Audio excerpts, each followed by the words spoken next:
Esta mañana, en este estar ante tu presencia, Dios, permitir, Señor, que nuestros corazones sean influidos, sobre todo, por tu Santo Espíritu, nuestro entendimiento, Señor, abierto, Dios, a lo espiritual. Sé tú obrando en nosotros, Señor. Sé tú impactando, Dios, con tu verdad en nuestras vidas. A tal punto, Señor, que sepamos valorarte como solo tú te mereces, Señor. Sabemos que quizás eso no sea completamente hasta que tú nos lleves contigo, Señor, por la eternidad, pero sigue trabajando en nosotros, por favor. Sigue permitiéndonos conocerte. Manifiéstate, Señor. En el nombre de Cristo Jesús.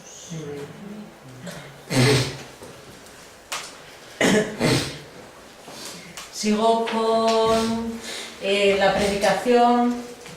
No sé si os acordáis que comencé una nueva serie a la cual he decidido llamar Entendiendo qué es la Iglesia, y para desarrollar esta serie me había tomado el propósito de mantenerme principalmente en la carta a los filipenses. No sé si es una locura el reto este, pero bueno, es algo que me vino así, es lo que voy a intentar ir haciendo, ¿vale? La semana anterior pude compartir, lo que hicimos al final fue presentar una definición de lo que es la Iglesia basada en el primer versículo de la carta a los filipenses. Si abrimos la carta a los filipenses, encontramos que en ese primer versículo decía: Pablo y Timoteo, siervos de Cristo Jesús, a todos los santos en Cristo Jesús que están en Filipos, junto con los obispos y diáconos, y hablamos de cómo Dios nos ha apartado, ¿no? Hemos sido apartados del mundo para servir a un Dios. La Iglesia es ese conjunto de personas apartadas para servir a Dios, limpias, ¿no? Santificadas en ese sentido de sus pecados a través de la obra de Jesucristo, que se reúnen, decíamos en Filipos, que se reúnen en un lugar concreto, ¿no? Y que están organizados. ¿Sí? Hablamos de los obispos y diáconos, recordando de que en esa estructura, en esa asamblea de personas separadas del mundo para servir a Dios, limpias de sus pecados, había también una organización, ¿verdad? Y más o menos dejamos así lo que era la definición, pero en medio de esta definición hay una expresión que hice el comentario porque cuando la vi me di cuenta de que quizás era algo que teníamos que desarrollar más. Es una expresión que frecuentemente la usa Pablo en sus cartas, y era cuando comentamos a todos los santos en Cristo Jesús que están en Filipos. La expresión en Cristo, y es mi intención hoy era explicar un poquito, ¿no?, qué significa esa expresión tan frecuente en Pablo cuando él dice de estar en Cristo, en Cristo.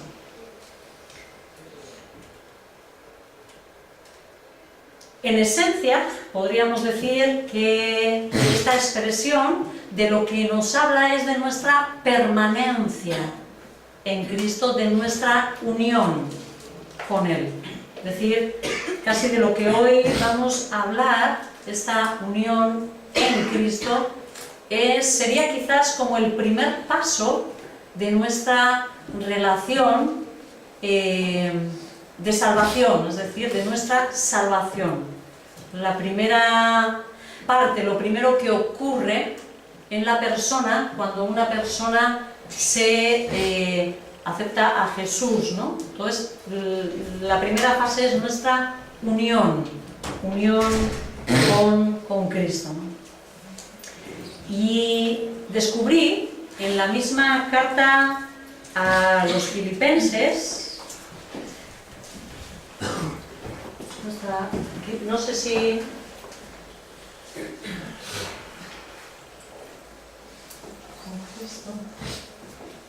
descubrí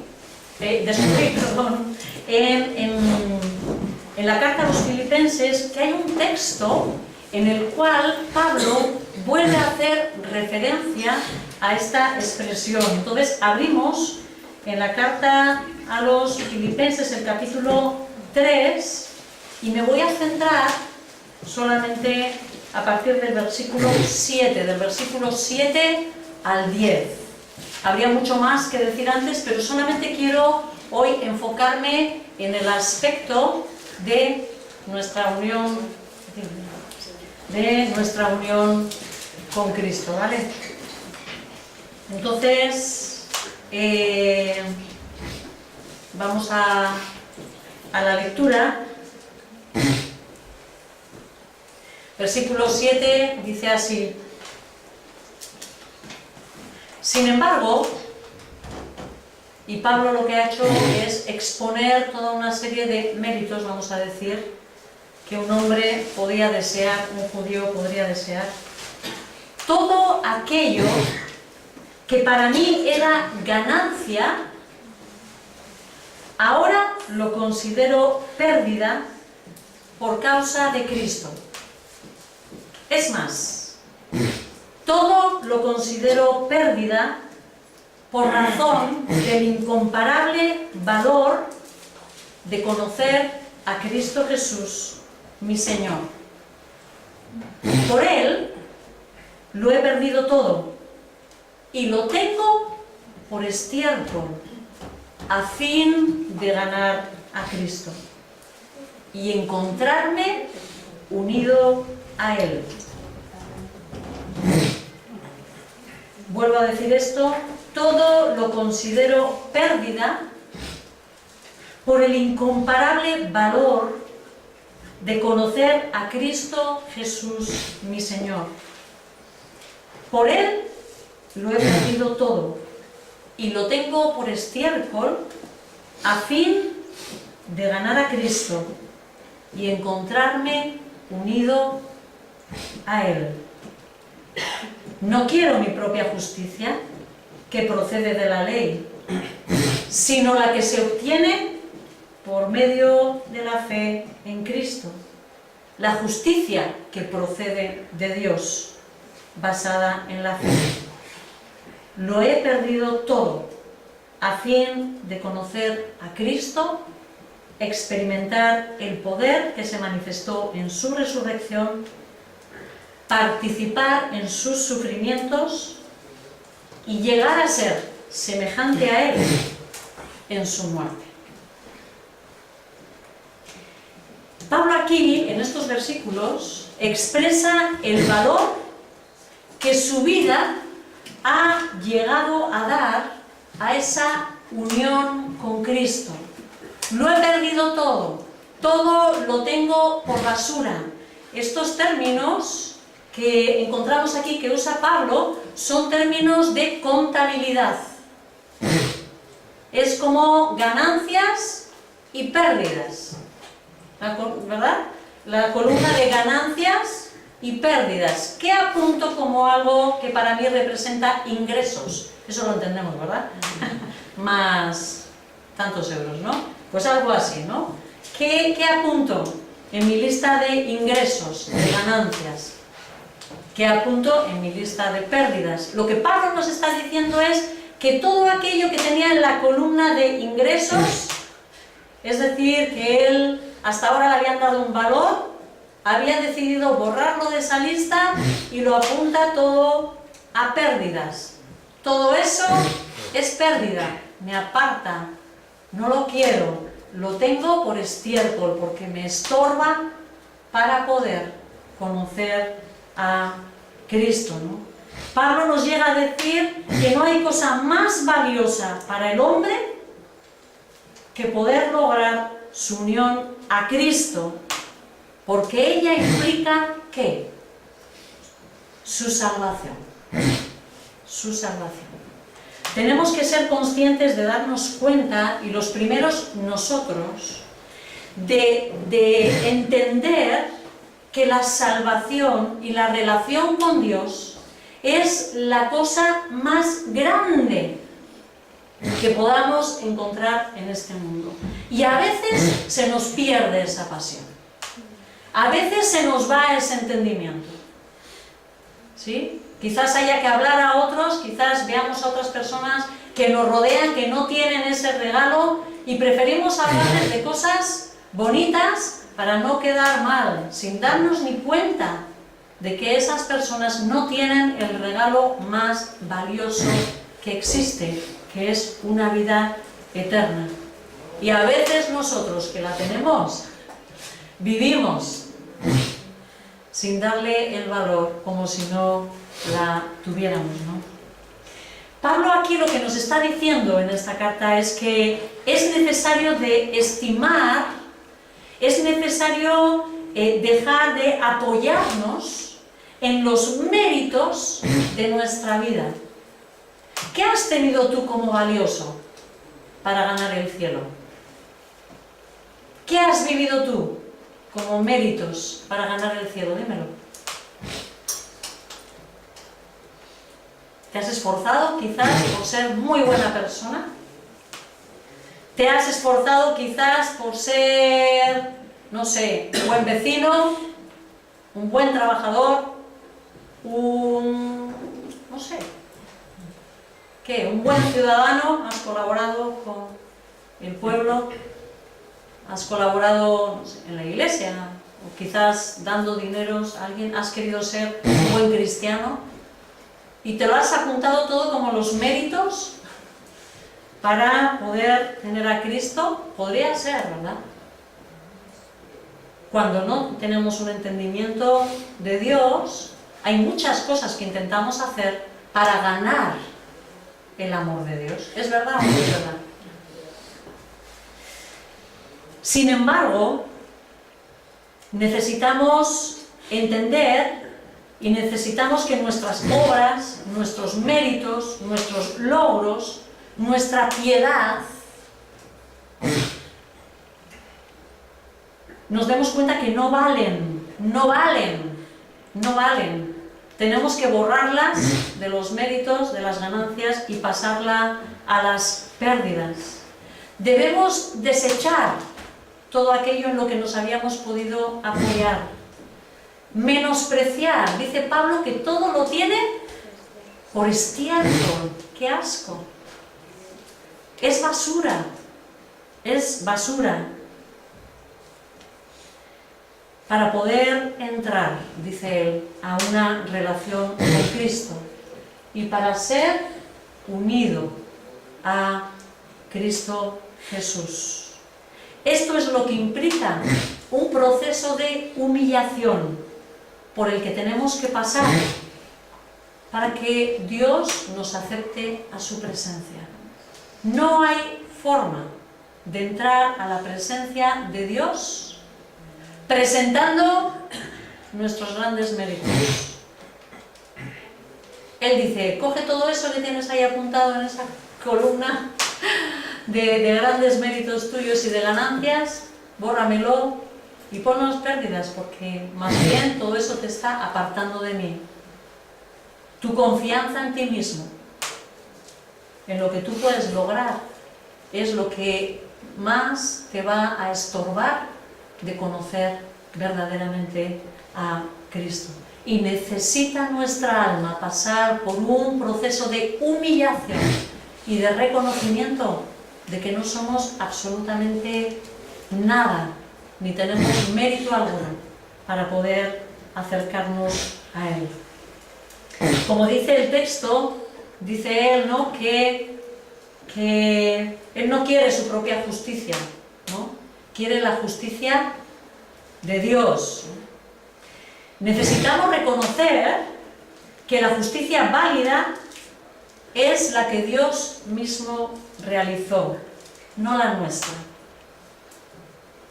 Nosotros hemos hablado mucho sobre la salvación, pero no sé si te has dado cuenta qué es lo que Dios estaba haciendo cuando estaba matando a su Hijo en la cruz. Dios estaba haciendo justicia. Dios estaba haciendo justicia.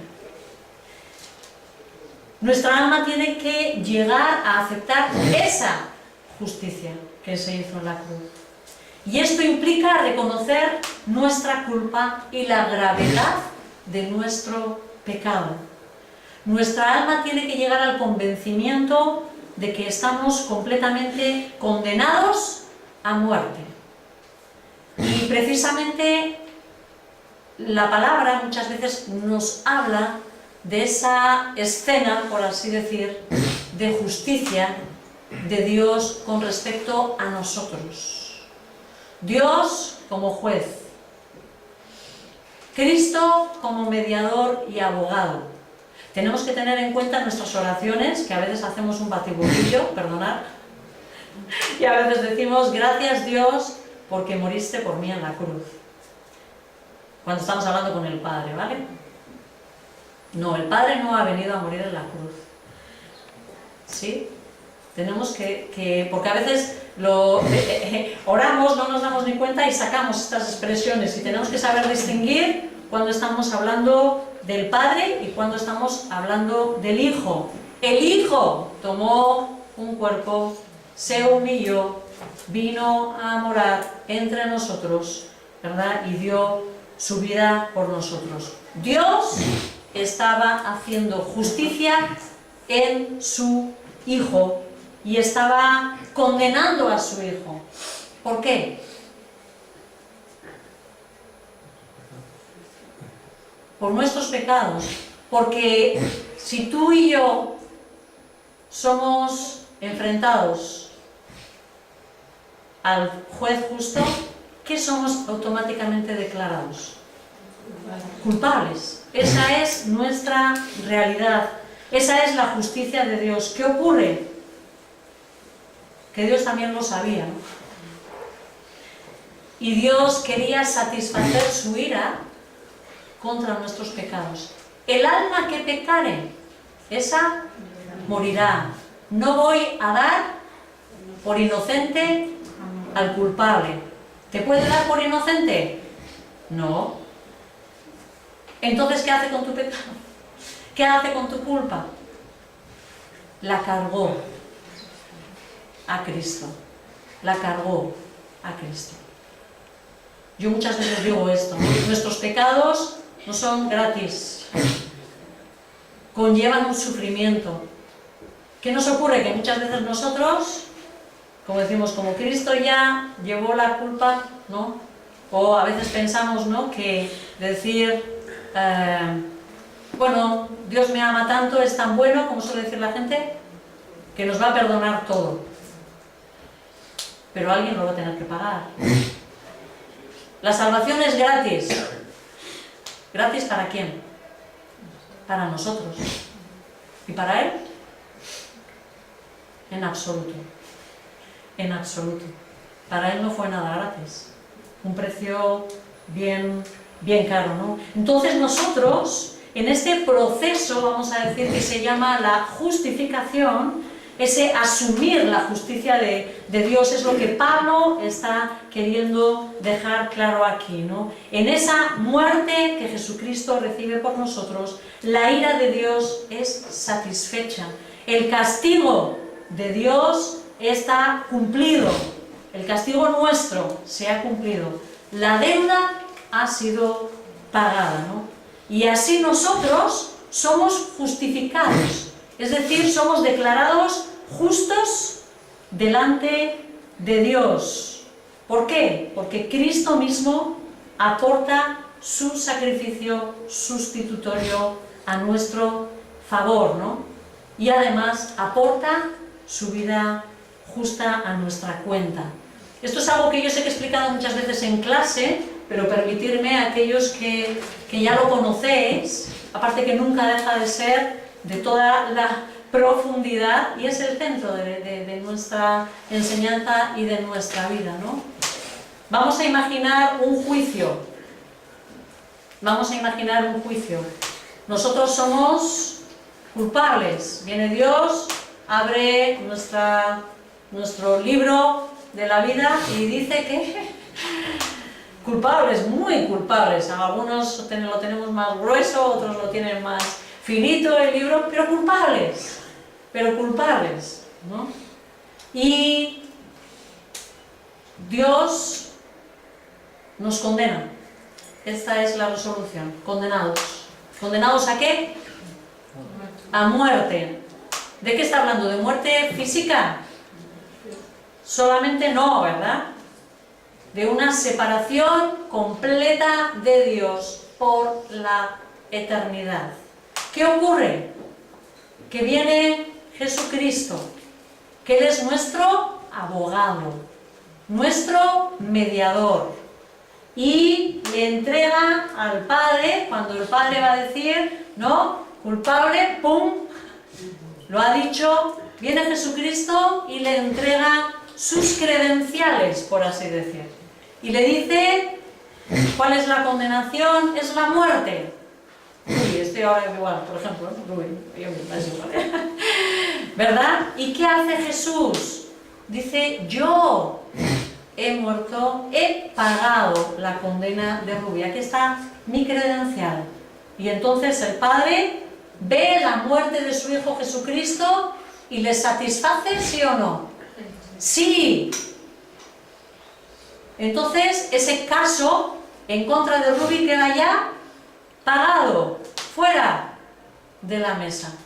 Pero es más, el amor de Dios, de Jesús, va más allá, sino que no solamente aparece con su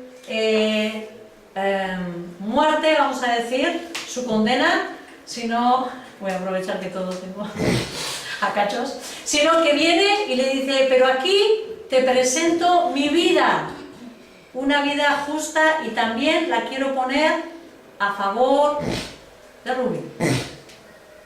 Y el Padre mira y dice, una vida perfecta, una vida perfecta. Y comienza a mirar a Rubí como si fuera una persona perfecta, justa, limpia, que ha vivido siempre haciendo la voluntad de Dios. Y le otorga todos los beneficios de una vida justa.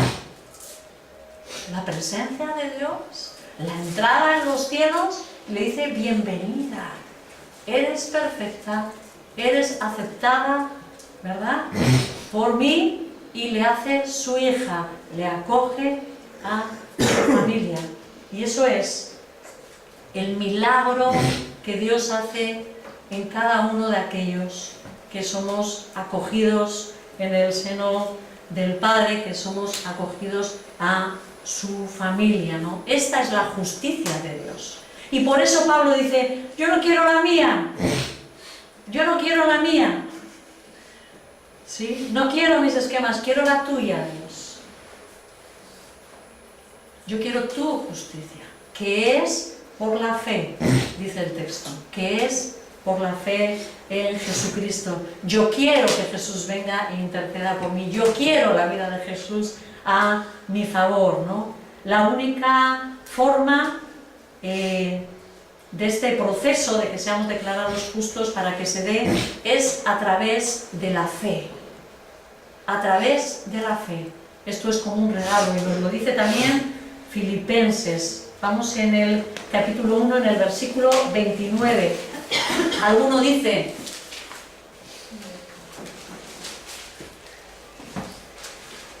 yo, bueno, no me he ganado la salvación, pero más o menos, porque yo soy una persona de fe.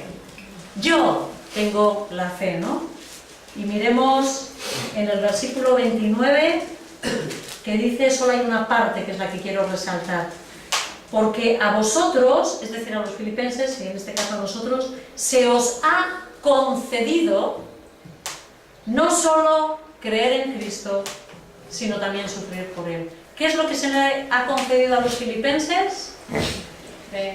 Creer en Cristo. Es una concesión, es un regalo de Dios. Ni siquiera la fe es nuestra, de la cual a veces presumimos, tanto presumimos, pero ni siquiera la fe es nuestra. Se nos ha concedido creer en Cristo, ¿no? Esta es la condición, esta justificación, este ser declarados justos es la condición para entrar en una relación con Cristo, o mejor dicho, en una unión con Él, que es mucho más que una relación. ¿Sí? La idea es que no somos, bueno, perdóname, no somos nosotros, esta es una chica, y Dios, ¿sí? Y vamos a tener a Dios que se acerca a nosotros. Y una relación, ¿no? Nosotros tenemos una relación entre nosotros, ¿no? Y entonces los unos y los otros, pues podemos hablar y comunicarnos. Esto igual hace mucha gente. Pero Dios no nos ha concedido, no se ha limitado a darnos una relación. Y esto es lo que muchas veces nosotros vivimos. ¿Sí o no? Yo estoy aquí, triste y solitaria, mi vida vacía. Y hay un día en el que yo digo, Señor, y el Señor me escucha y viene a mí y puedo empezar a tener una relación con Él. ¿Sí? Y yo le hablo y Él me habla. Pero es que lo fuerte de todo esto, y es lo que clamo a Dios que me dé sabiduría para transmitir, es que Dios no solo se ha limitado a darnos una relación, sino que Él nos ha unido a Él, a una pertenencia a Él, y esto al final es lo que nos va a permitir, como dice Pablo, en esa unión así podré conocer, ¿no?, a Dios, poder experimentar el poder que se manifestó en su resurrección y participar de sus sufrimientos y llegar a ser semejante a Él en su muerte. Lo que el Señor nos está diciendo, he pintado así porque es que aquí todavía hay mucha maldad, ¿vale?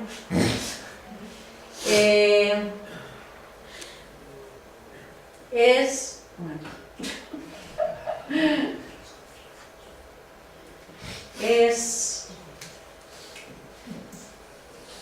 que Dios, casi lo voy a pintar con el azul, ¿vale?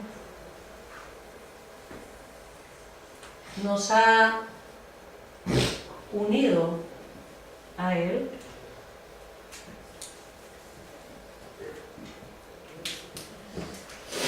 ahora estamos en Dios. No sé si se entiende la diferencia. Y nos ha revestido de Cristo. ¿Podéis percibir de allí a lo lejos algo? ¿Sí? ¿Veis la diferencia? Ahora estamos en Cristo. Nos ha unido a Cristo.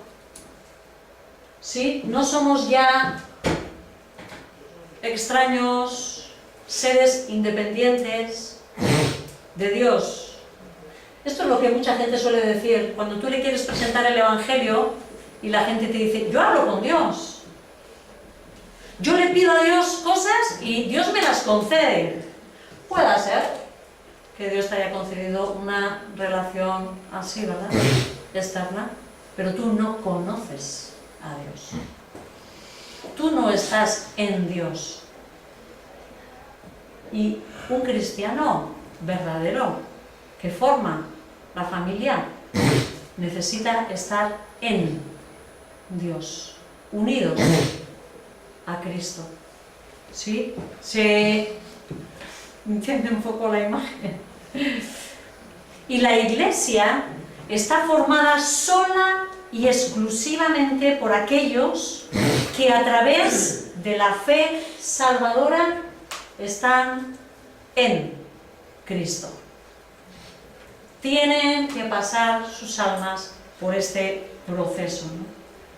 Y esta unión no es una relación subjetiva, es decir, algo que yo siento, que ahora sí, que ahora no, ¿no? Sino es una relación objetiva que se da automáticamente y no depende de nosotros, porque es Dios quien la produce. Es Él el que nos introduce, ¿no? Es Él el que nos acepta, el que nos envuelve, el que nos hace entrar en Él, por así decirlo, ¿no?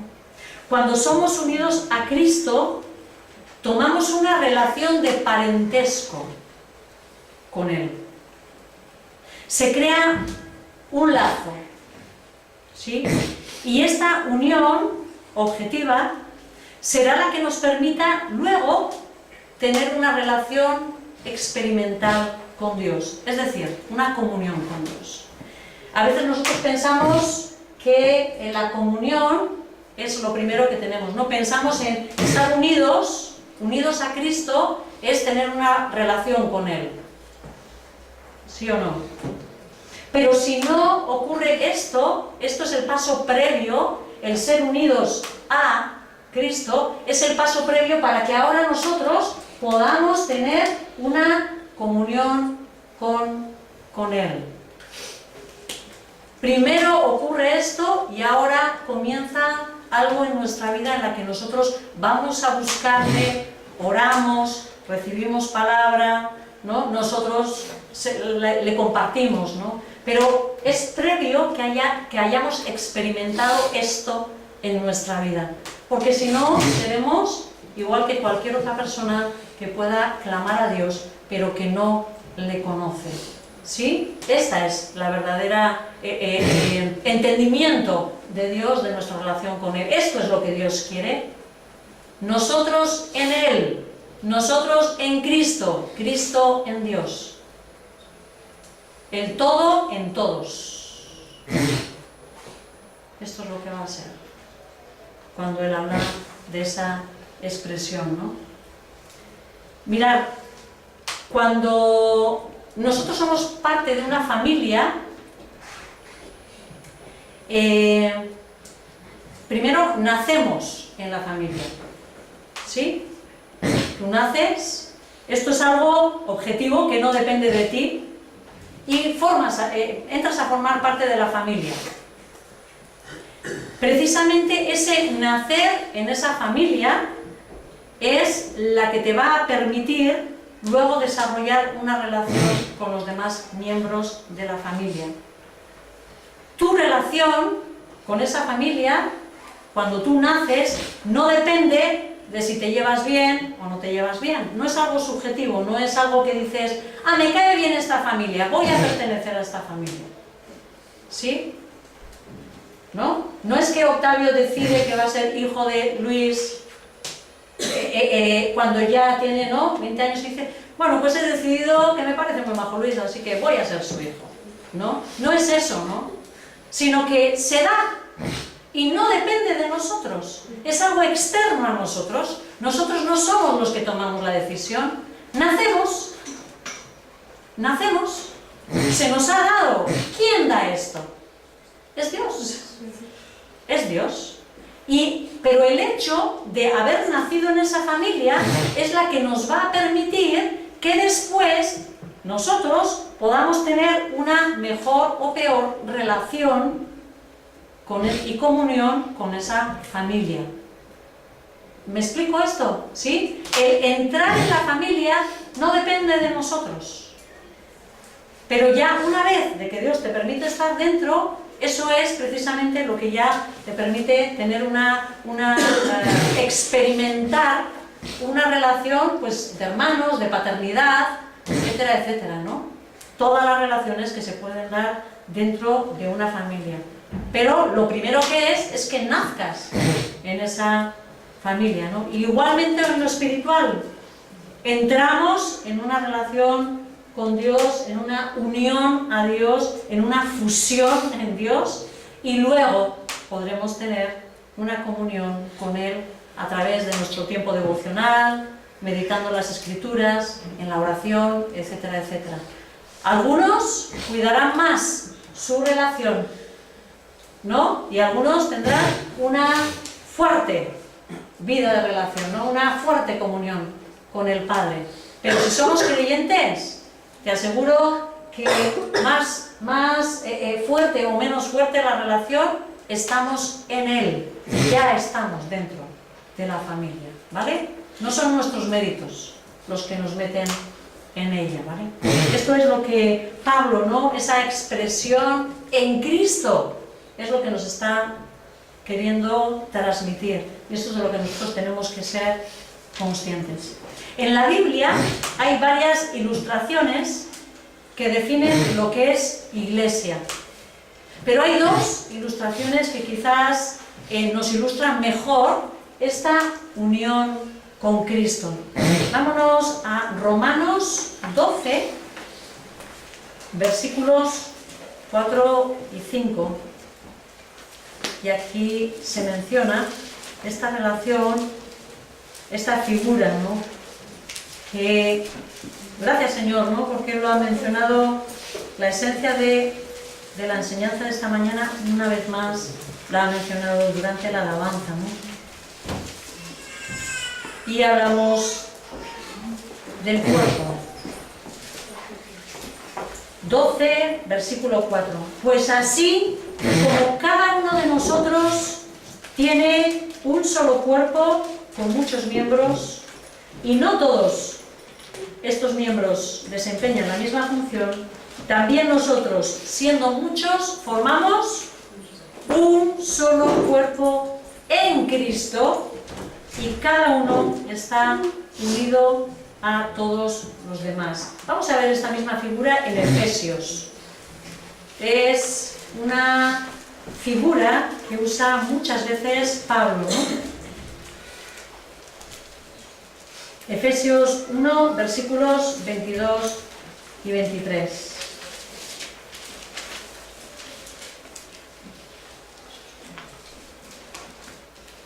Dice, Dios sometió todas las cosas al dominio de Cristo y lo dio como cabeza de todo a la Iglesia. Esta, la Iglesia, que es su cuerpo, es la plenitud de aquel que lo llena todo por completo. Hay muchas enseñanzas que se pueden sacar de la imagen de cuerpo, ¿verdad? Podríamos hablar de que el cuerpo está formado por distintos miembros, o que es una unidad organizada, que tiene que haber un orden. Podríamos hablar de que la Iglesia como cuerpo pues tiene un crecimiento, etcétera, etcétera. Pero quiero hacer énfasis en la enseñanza de esta ilustración de que el cuerpo es una unidad vital. ¿Qué quiere decir esto? Que la vida del cuerpo es una sola. Hay una sola vida en un cuerpo. No podemos hablar de la vida de la mano o de la vida del pie. No podemos hablar, ¿no?, de las diversas vidas. O sea, no se trata de un conjunto de vidas que se relacionan entre ellas y vamos a intentar llevarnos bien, ¿no?, sino que todos los distintos miembros participan de la vida del cuerpo y contribuyen a ella. Nadie vive por sí mismo. Nadie vive para sí mismo. ¿Sí? Hay una relación.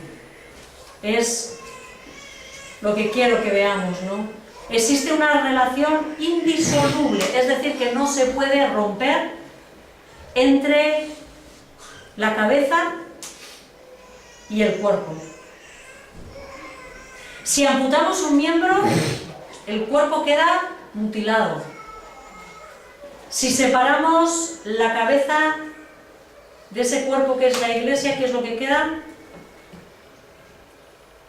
¿Qué ocurre con ese cuerpo? Nada, muerto. ¿No? Se muere, ¿no? Automáticamente se muere. Si disociamos toda esta unidad, se perdería, digamos, lo que es la vida, ¿no?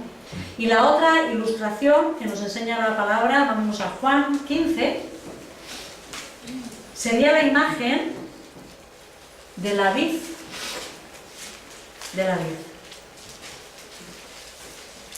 versículos del 1 al 6. Dice así: yo soy la vid verdadera y mi Padre es el labrador.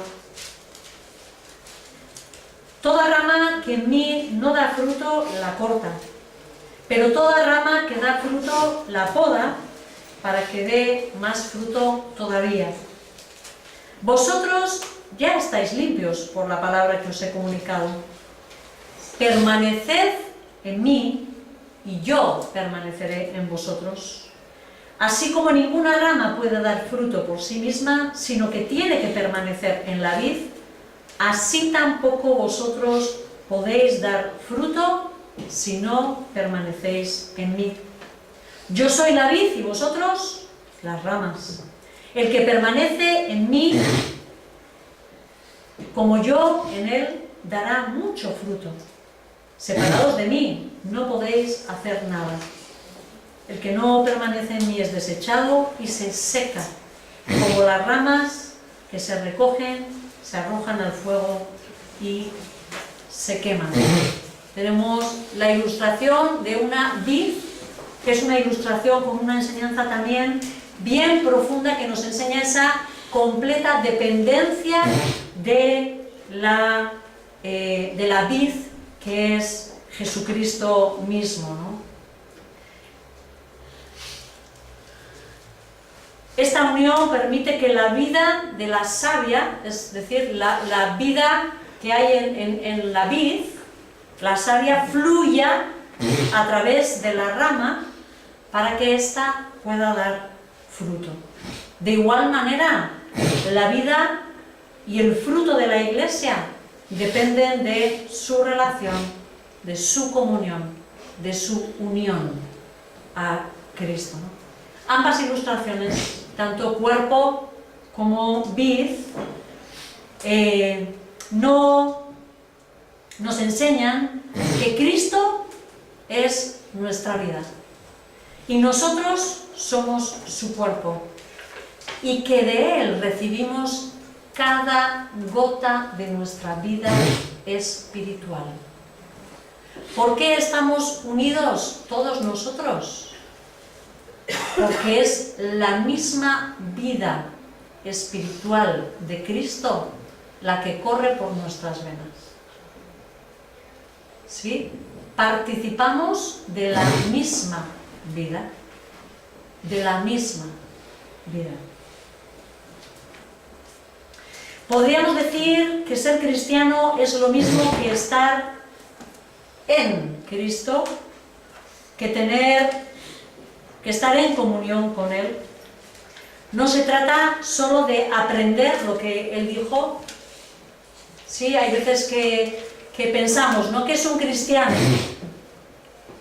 Una persona que ha escuchado de Cristo, le gustan sus doctrinas, le gustan sus enseñanzas, e intenta cambiar su vida imitando a Cristo. ¿Podríamos decir que esto es un cristiano? Sí. Sí. Esto es volamos, ¿eh? Esta, ¿con qué nos va a salir, no? Venga, Rafa, ¿por qué haces así? Tiene padre fuerte, pero no. Claro. Hay algo que falta, hay mucho que falta. ¿Sí? Un cristiano no es aquel simplemente que oye o mira lo que Cristo hace, que le intenta imitar. Nosotros no somos, o sea, somos imitadores, en cierta parte, pero no solo somos imitadores de Cristo. Hay mucha gente que habla muy bien de Cristo, ¿verdad? Y toma esas enseñanzas y te las transmite, ¿no? Hay una persona a la que yo amo, que es mi madre, que siempre me dice, ¿no? Yo siempre he admirado mucho a Jesús, ¿pero le sirve eso? No. Vamos a imaginar que hay una persona que es genial, que cada vez, o sea, está siendo influida por Cristo, lee las Escrituras y, no sé, le gusta el modelo de Jesús, le gusta cómo él piensa, e incluso ha sacado, ¿no?, cosas, hace sus estudios y todo, y extrae de las Escrituras cosas que son buenas, y comienza a practicar algunas de ellas. ¿Podríamos decir que esta persona es un cristiano? Todavía no. Pero ¿cuánto de eso hay en medio nuestro? ¿Sí o no? Personas que simplemente han sido impresionadas por Cristo. Porque Cristo de verdad que es alguien que puede impresionar cuando uno lo estudia, ¿verdad? Personas que han sido como impactadas por esa enseñanza, que han llegado incluso a convencerse de que qué bueno sería el mundo si llegásemos todos a hacer y a cumplir las palabras que Cristo enseñó. Pero el corazón de esa persona todavía no ha pasado a tener vida. No sería un verdadero cristiano. No se trata de imitar a Cristo solamente. No se trata de aprender lo que Él dijo, de intentar hacer, ¿no? No se trata de eso. Se trata de ser parte de Cristo, de estar en Él, de ser parte de su cuerpo, de vivir su vida, de tener su mente. Él fluyendo en nosotros, Él actuando en nosotros y por medio de nosotros. Jesús habló unas palabras que dijo que de nuestro interior correrían ríos de agua viva, refiriéndose al Espíritu Santo. Y esa es la vida fluyendo a través del creyente, ¿sí? No solo personas impactadas, no solo personas impresionadas, no solo personas que se esfuerzan por imitar y aprender determinadas cosas, no. Va más allá. Son personas transformadas, seres cambiados, personas que ya no son la misma criatura, nacidos de nuevo, en una familia distinta. Somos otra persona, regenerada, ¿sí? Que es lo que significa nacido de nuevo, regenerados. Por la gracia de Dios, todos los creyentes compartimos la propia vida de Cristo mismo. Es que es algo muy profundo. Es algo muy profundo, ¿no? Yo sé que muchos quizás pasamos años, igual toda la vida, igual toda nuestra vida cristiana, sin terminar de entender que es Cristo mismo fluyendo a través de tu vida, de mi vida. Dios no solo nos ha llamado a tener comunión con Él, sino a compartir la misma vida de su Hijo. Y al compartir la propia vida de Cristo, Dios nos ha hecho participantes de su naturaleza divina. Segunda de Pedro.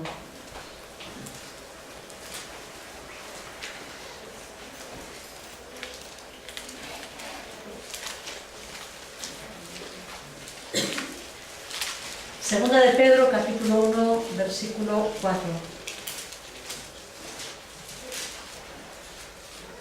Quizás destacar la última parte del versículo, ¿no? Está diciendo así: Dios nos ha entregado sus preciosas y magníficas promesas para que vosotros, después de escapar de la corrupción que hay en el mundo debido a los malos deseos, lleguéis a tener parte en la naturaleza divina. Meditaba cuando estudiaba Filipenses en que Jesús se hizo hombre y tomó la naturaleza humana para tener una relación especial con nosotros. Pero Él volvió al cielo, ¿qué hizo? ¿Dejó su naturaleza humana?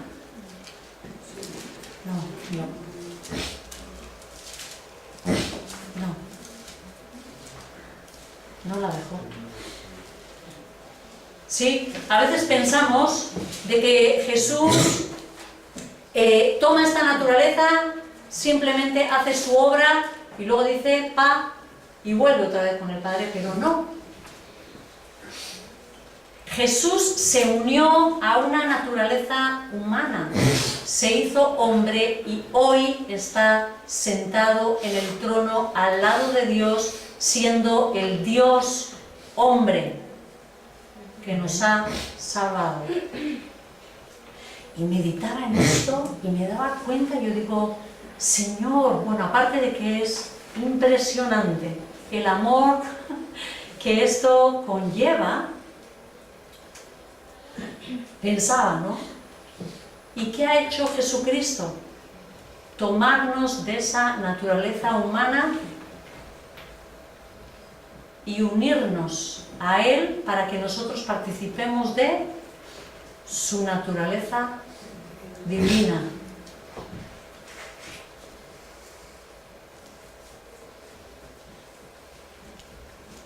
Somos hombres, templos de Dios. Somos hombres y mujeres con la vida de Cristo corriendo por nuestras venas. Somos hombres y mujeres sellados por Dios, que tenemos a Dios en nosotros. Este cuerpo cambiará y de alguna forma seguiremos siendo hombres y mujeres, compartiendo su naturaleza divina.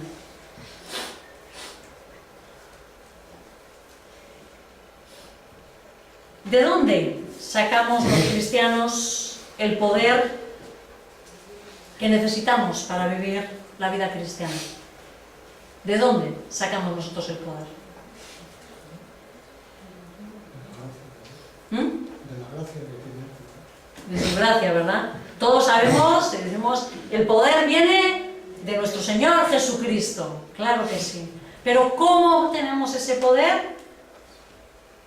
Por medio de nuestra unión con Él. Por medio de esa vida fluyendo a través de nosotros. La imagen de la vid, la imagen del cuerpo, ¿sí? La vida de Cristo, llegando continuamente a nosotros. Todos reconocemos que viene la ayuda de Cristo, pero viene a través de nuestra unión.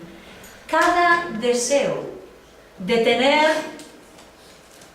hacer buenas obras, de leer la Biblia, de hacer la buena voluntad de Dios, es el resultado de mi estar en Cristo.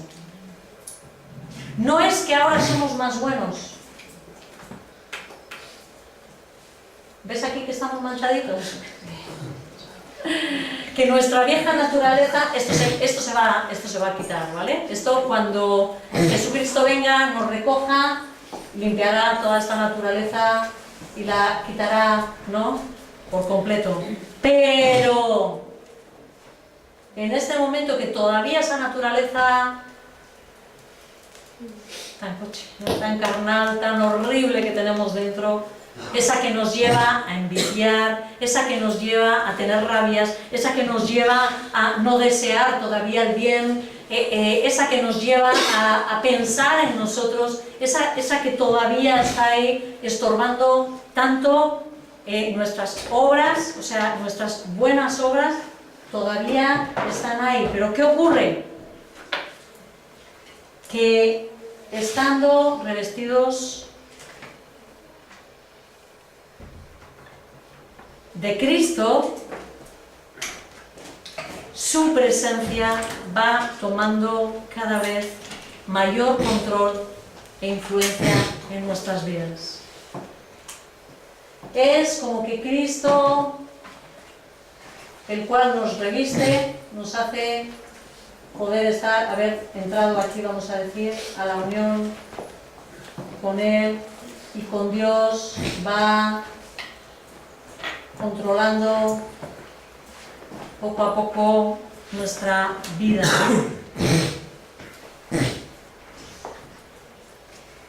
Esa presencia de Dios, poniendo el deseo en nuestros corazones de hacer esas buenas obras, irá transformando o manifestando, por así decir, cada vez con mayor fluidez nuestra forma de ser. Cada vez amaremos más, cada vez tendremos más paciencia, cada vez podremos manifestar, ¿no?, más control de nuestras vidas, un mayor dominio propio, ¿no?, y podremos manifestar el fruto de la presencia de ese Espíritu en nuestras vidas. Cada vez estaremos más llenos de Dios. Eso es la llenura del Espíritu Santo. ¿Sí? No es un sentimiento que viene en un momento y se va, porque cuando sales de la puerta se empieza a ir. O a lo sumo te dura hasta el lunes y te da el ánimo, ¿no?, ese sentimiento para luchar con tus jefes o para dejar de luchar con tus jefes, ¿no?, para aguantarlos, quiero decir, ¿no? No es eso, no es eso. Es cada vez un mayor control y un mayor desarrollo de Él. Esas expresiones que solemos decir, ¿no?, yo quiero menguar, es decir, yo voy haciendo mi yo, mi naturaleza cada vez un poco más pequeña y tú creciendo en mí. Tú, no sé cómo decir, poseyéndome, por así decir, ¿sí? Tú eres el que me rodeas, tú eres el que fluyes, tú eres, ¿no? Tú eres el que controlas. Manifiéstate tú, no me dejes a mí sacar mi yo, porque normalmente nuestro yo es tan feo, ¿no? Vámonos nuevamente a Filipenses, al capítulo 2, donde Pablo declara así esto que estoy queriendo transmitir. Filipenses, capítulo 2, versículo 13.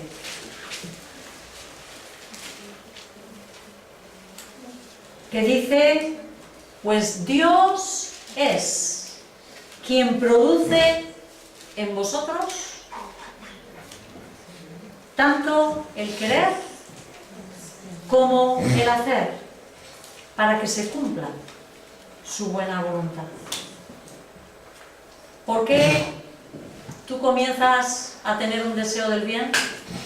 Que creo que además la semana pasada estuvisteis hablando de, precisamente, ¿no?, de esas buenas obras, ¿no?, de ese cambio que se produce. ¿Por qué las buenas obras son una evidencia de que Cristo está en tu corazón? ¿Por qué?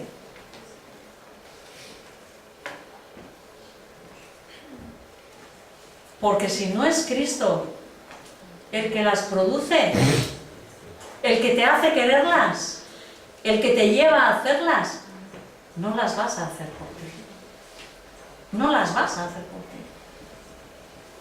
Puedas querer hacer una imitación, pero te va a durar un tiempito, porque no tenemos su poder, porque depende de Él, porque esa fuerza, eso viene de Él, ese aguante viene de Él, no es de nosotros. Así que, hermanos, no somos buenos todavía. Y tenemos que reconocer si hay alguna bondad que ahora haya en tu corazón, si hay un buen sentimiento para otras personas, si de repente empiezas a, que esto es algo que ocurre, si empiezas a querer algo mejor para el otro, ¿tienes tú algún mérito? No. Y no se te ocurra querer quitárselo al Padre. No son nuestros méritos. A lo sumo le podemos decir a la persona cuando dice, gracias, qué buena eres. ¿Eres yo? Yo no. Cristo que vive en mí. ¿No? Como dice Pablo, por la gracia de Dios soy lo que soy. Pero no es por mí. Déjame a mí y mira lo que hay aquí. Mírame a mí, esta soy yo. Esa soy yo. Eso es lo que hay en mí. ¿Sí? Nuestros méritos. Ninguno. ¿Cómo no? Pensaba en la adoración del cielo. ¿Cómo no? Quitarse, como hacen los ancianos, sus coronas de oro. Que hablaremos de todo esto, ¿no? Porque es que encima recibiremos recompensa. Pero las cosas que hace Dios, ¿no? ¿Cómo no? Tomar esas coronas y ponerlas a los pies de Cristo. Y decirle, si eres tú, Señor. Si tú fuiste. Si tú me hablaste. Si tú me animaste a orar. Si tú me pusiste esa buena obra en mi corazón. Y me llevaste a hacerla. Porque tú me has dado el poder para llevar a hacerla. Si no era yo, Señor. ¿Cómo no? Entregar mi corona a ti. Porque tuya es. Tú eres el digno de alabanza. ¿Sí? ¿Me entendéis? Es algo como que dice, ¿y qué pinto yo? ¿No? ¿Qué mérito tengo yo? Todo es tuyo. Todo es tuyo. A ti la gloria, como solemos decir. A ti la gloria, porque eres tú. Ahora somos llamados a permanecer. ¿Qué nos queda a nosotros? Porque esto podríamos llegar a la conclusión de decir, bueno, es Dios influyéndome que Él haga. Por cierto, ay, sangre. Entonces voy rápido. Solo una cosita. ¿Cuántas cosas han ocurrido en tu vida y cuántos cambios han producido en tu corazón que tú no has hecho el mínimo esfuerzo?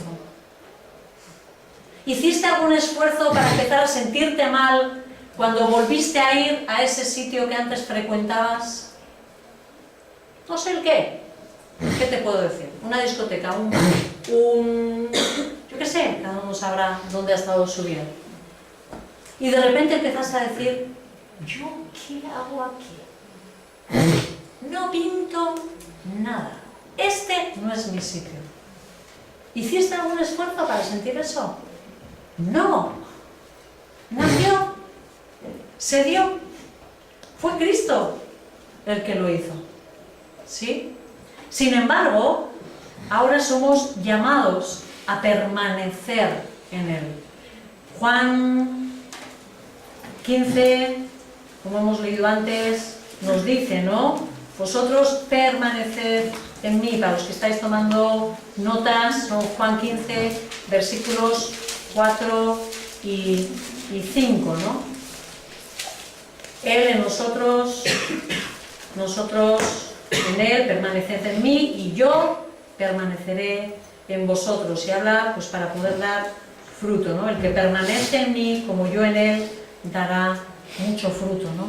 Él permanecerá en nosotros, si nosotros permanecemos en Él, ¿no? Esa es la orden para nosotros. Y para ello debemos de seguir renunciando a toda confianza en nuestra propia sabiduría, en nuestro propio poder, en nuestros propios méritos. Y en su lugar poner la mirada entera en Cristo, en que Cristo nos provee esa vida. Es decir, ¿en qué consiste permanecer? Permanecer significará no solo, no sé cómo decir, ese tiempo de oración, ese tiempo de palabra, esos son los medios que Dios usa para que permanezcamos en Él. Pero es Cristo, ¿no? Que es nuestra vida, donde está escondida nuestra vida, la que tiene que continuamente, activamente influir en nosotros. ¿Qué tenemos que hacer nosotros para permanecer? Debemos decidir acudir a Él por la fe. Tenemos que seguir haciendo el mismo proceso de nuestro corazón cuando nosotros llegamos a Cristo y fuimos aceptados en el momento de nuestra conversión. Esa misma confianza, ese mismo desprendernos de nuestras obras que hicimos para poder llegar a Cristo, exactamente eso mismo tenemos que estar continuamente haciendo en nuestra vida para seguir manteniendo una dependencia de Él. No sé si me explico. Podemos llegar a tener vidas espirituales que dependen de nuestras fuerzas. ¿Sí? Soy cristiano y ahora, espera un poquito, Dios. Yo te voy a intentar hacer, ¿no? Y cuando yo no puedo, Dios me ayuda. ¿No solemos decir eso? ¿Sí? Dios me ayuda. Tengo una carga, ¿no? Aquí estoy yo, sujetando esta carga, ¿verdad? Y cuando ya no puedo más, entonces viene Dios y me ayuda. Ay, empuja un poquito aquí, ¿no? Yo sola no puedo, ven tú a ayudarme. ¿Esto sería correcto? No, pero hacemos así.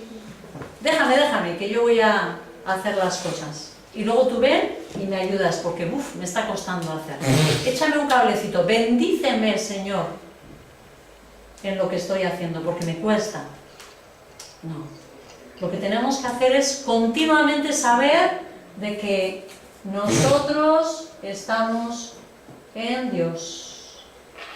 Y el poder que nosotros tenemos para sostener y pasar la prueba es porque estamos en Cristo. Continuamente diciendo, Señor, si tú me abandonases, esto se me cae por encima. Porque yo no tengo ningún poder. Eres tú a través de mí. Yo no. Y eso es un acto de fe continuo en nuestras vidas, nuestras obras en Él. Había preparado un PowerPoint, igual ya casi quería estar. Aprovechamos porque solamente era para dejar claro, digamos, ¿no? Si quieres, puedes ir incluso para esto. Es para dejar solamente claro lo que he intentado transmitir esta mañana a forma de resumen. No sé, estoy explorando. Sí, se ve. Podríamos decir, en primer lugar, como un intento, ¿no?, de dejar claro lo que hemos hablado, que nuestra forma de entrar a formar parte de la Iglesia es a través de nuestra unión con Cristo. ¿Vale? ¿Cómo entramos en esa vida de la Iglesia?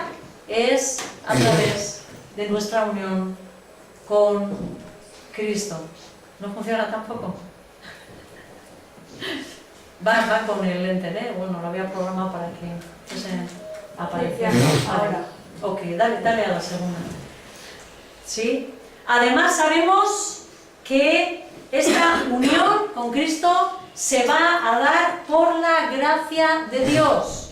Es un regalo. Somos unidos a Cristo, pero a través de su gracia, como un regalo. En tercer lugar, podemos decir que esta unión se produce a través de la justificación. ¿Qué es la justificación? Eso que hemos explicado. El ser declarados justos delante de Dios en esos papeles que hemos puesto, ¿vale? A través de la obra y la justicia de Cristo. En cuarto lugar, hemos dicho que comenzamos a tener una nueva vida en nosotros y esa es la vida de Cristo. Nuestra vida espiritual es la que es su vida, la vida de Cristo manifiesta en nosotros. no somos nosotros más espirituales, no somos nosotros que ahora somos mejores, sino es que Cristo está en nosotros y es Él el que fluye a través nuestro. En quinto lugar, Él es nuestra cabeza y nosotros que somos su cuerpo y estamos unidos en una unión indisoluble, ¿sí? Que no se puede romper, ¿no? En sexto lugar, todas nuestras acciones buenas, nuestras buenas actitudes, ahora se producen porque Cristo es el que está fluyendo a través nuestro, como esa savia que decíamos, ¿no? Que fluye a través de las ramas, pero es Él en nosotros, haciendo ese querer y produciendo ese hacer para que hagamos su buena voluntad, ¿no? Y en séptimo lugar, nuestro reto, ahora ¿cuál es? Permanecer en Él, lo cual lo conseguimos teniendo la misma actitud de dependencia que hubo en nosotros en el momento de nuestra conversión. A veces uno piensa, ya soy creyente y me olvido, ¿no? No me sirve ya todo el proceso que mi alma pasó. Pues todo lo contrario, tenemos que seguir día tras día, dependiendo únicamente de nuestro Señor Jesucristo, viviendo en Él y viviendo a través de Él. Ya lo siento, porque al final no se ve nada, ¿no? Bueno, era un intento. Oramos. Señor, y venimos a ti, Señor, admirados, Dios, de esa obra que tú has hecho tan increíblemente profunda, que muchas veces nuestras mentes y nuestros corazones, pero es que no alcanzan, Señor. Y yo creo que por eso nos has dado esa eternidad, ¿no? Que podremos ir conociéndote poco a poco, Señor. Todos estos misterios, toda esa presencia tuya. Gracias, Dios, porque eres tú el que nos has conquistado, el que nos has injertado en tu vida, el que tú fluyes en nosotros, y porque esta vida en común nos une entre nosotros, Señor. Gracias, Dios, por poder pertenecer a tu iglesia, porque eres tú. Gracias, Dios. En el nombre de Cristo Jesús. Gracias.